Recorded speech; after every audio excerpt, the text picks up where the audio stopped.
لمصلحة القائد حسام مالك. حسام يرسل كرة إلى الأمام، بروس جول، جول أول لمصلحة نفط البصرة. فرسان الجنوب يتقدمون بهدف الأول عن طريق النيجيري، عن طريق بابا موسى يسجل الهدف الأول في هذا اللقاء، وهدف الثاني هذا الموسم، هدف الثاني هذا الموسم.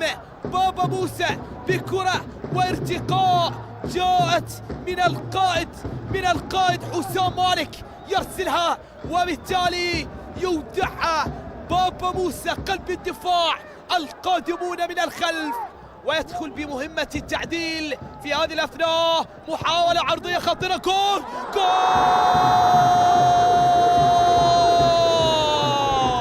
ردة الفعل السريعة عن طريق كولاريق. مرتضى علي يسجل هدف التعادل، والفرحة الجماهيرية من أنصار الأنيق يعدل الكفة.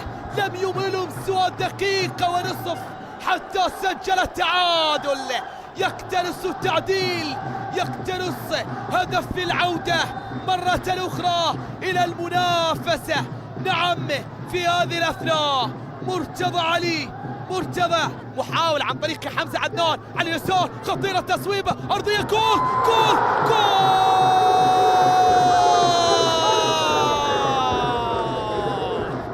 زياد أحمد للأنيق يسجل الهدف الثاني، هدف التقدم لمصلحة الأنيق الذي يعود للأناقة مرة أخرى، ويقلب التأخر إلى تقدم وإلى انتصار وإلى فرحة تتفجر في مدرجات الأنيق التي عادت، نعم عادت إلى المدرجات، وعادت الحياة إلى المدرجات، نعم، وخاصة إلى مدرجات الأندية الجماهيرية التي تتخذ من ملعب الشعب يبحثان عن الانتصار.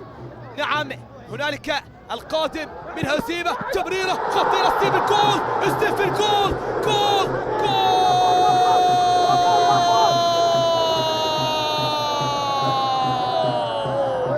الغاري ينهي شوط المباراة الأول بهدف ثالث للأنيق.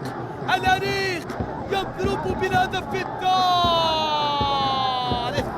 عن طريق الغاري ستيفن بافور بتمريرة رائعة عن طريق صاحب الهدف الثاني زياد أحمد، يسجل ويصنع بتمريرة رائعة وبتصويبة قوية صعبة لا تصد ولا ترد، صعبة على حارس المرمى.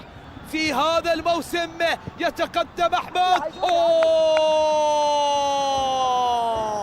هدف لمصلحة نفط البصرة. مع هذا الهدف تأتي صافرة الكابتن سالم عامر قاضي هذا اللقاء لتعلن عن نهاية هذه المواجهة بانتصار الطلبة. بهذا الانتصار نادي الطلبة، نعم، يصالح الجماهير ويرتقي ويصبح رصيده 13 نقطة ويرتقي إلى المركز التاسع. إذا مشاهدينا متابعينا، هذه كرة اللاعب أحمد فرحان.